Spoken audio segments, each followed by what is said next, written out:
এই অ্যাড্রেসটা একটু বলে দিন তো। এই বে, এটা তো ইংরাজিতে লেখা আছে, আমি তো ইংরাজি পড়তে জানি নি।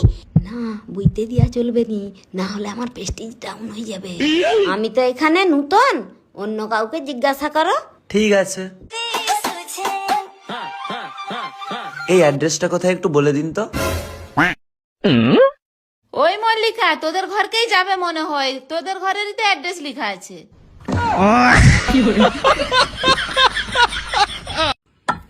মিস্ত্রি, প্রচুর গরম, একটু জল খেলাও। দাও। উফ, কি গরম। কি করব, গরিব মানুষ, অনেক কষ্টে ঘর করতেছি, তোমাকে একটু কোল্ড ড্রিঙ্কস কিনেও খাওয়াতে পারবো নি। আরে ঠিক আছে, কোনো অসুবিধা নেই। ঠিক আছে, তুমি কাজ করো, আমি এখন যাই। জলের বোতলটাই তো নিয়ে যেতে ভুলে গেছে, দিয়ে এসি। কাকিমা, জলের বোতলটা।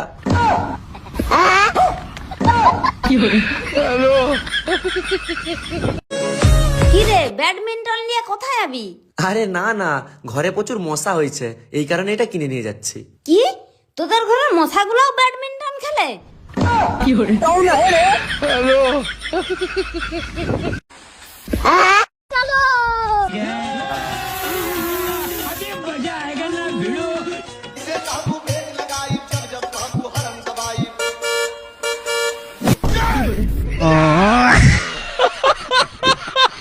মা, ফাইনালি আমি পরীক্ষায় পাস করে গেছি। সত্যি পাস করে গেছু? দাঁড়া, এই লে ধর, বন্ধুদের সাথে পার্টি করবি, চল যা। কিন্তু তুমি যে বলছিলে পরীক্ষায় পাস করে গেলে আমাকে বাইক কিনে দিবে। আরে আমি তো মজা করছিল। আমিও তো মজা করতেছি, আমিও পরীক্ষায় পাস করিনি। তবে রে দোকানি, 10 টাকার একটা ঠান্ডা দাও। এত জোরে বলার কি আছে? আসলে সে কানে কালা, সেই কারণে সেভাবে সবাই কানে কম শুনতে পায়। ও দাঁড়াও, দিচ্ছি। रुको जरा। ফ্রিজকে ঠান্ডা আনতে গেছে, বুঝতে পারবে নি, এই সময় চকলেট গুলা সব পকেটে পুরেলে।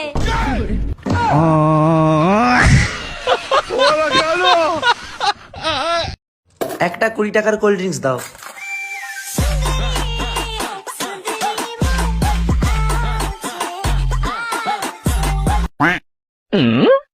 তিনটা কুড়কুড়ির প্যাকেট দাও।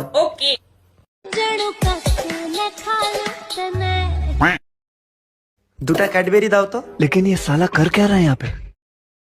হ্যাঁ রে, তুই এত খুচরা পয়সা কোথা থেকে আনু? যেখান থেকে আনি, তোমার কি? তুমি তার জিনিস দিবা আমাকে। रुको जरा।